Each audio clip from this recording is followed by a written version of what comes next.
Hello students, ఈరోజు మనం ఒక సైన్స్ ఎక్స్పెరిమెంట్ చేయబోతున్నాం.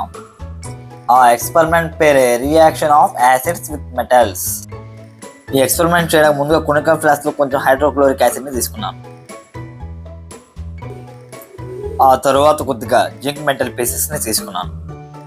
తర్వాత జింక్ మెటల్ పీసెస్ని ఒక బెలూన్లో వేసుకున్నాను. చెప్తా చింటూ, ఫస్ట్ ఎక్స్పెరిమెంట్ని చూడు. అసలేం చేస్తున్నారు సార్?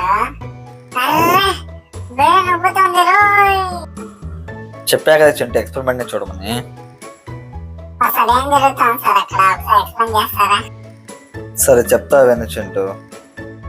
మెటల్స్ అనేవి యాసిడ్తో రియాక్ట్ అయినప్పుడు హైడ్రోజన్ గ్యాస్ని లిబరేట్ చేస్తాయి. ఆ హైడ్రోజన్ గ్యాస్ని క్యాప్చర్ చేయడానికి అక్కడ నేను బెలూన్ అరేంజ్ చేశాను అన్నమాట. సరే, అక్కడ రియాక్షన్ కంప్లీట్ అయింది కదా, ఇప్పుడు దాన్ని ఒకసారి కడదాం చూడు. దాన్ని ఎందుకు కడుతున్నారు సార్? చూస్తా ఉండు చింటూ, నీకే అర్థమవుతుంది. Okay sir.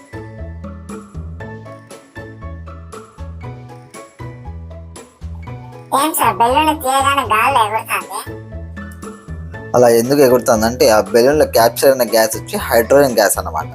ఉన్న గ్యాస్లో హైడ్రోజన్ గ్యాస్ అనేది లైటెస్ట్ గ్యాస్ కాబట్టి మనం అలా వదిలినప్పుడు అలా గాల్లోకి వెళ్ళిపోతుంది. Super experiment sir.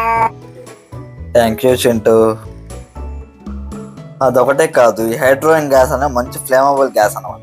కాబట్టి దీన్ని ఒకసారి ఫైర్ చేయగానే హ్యూజ్ హీట్ అండ్ ఫ్లేమ్ని ప్రొడ్యూస్ చేస్తుంది. మీ ఫ్రెండ్ బాగా భయపడుతున్నట్టు ఉన్నాడు సార్.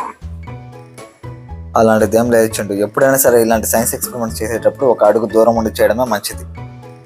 ఇక మా స్టూడెంట్స్ అయితే వాళ్ళ పెళ్ళంతా కూడా రాసి దాన్ని గాల్లో ఎగరేశారు. మీరు కూడా ఒకసారి చూడండి.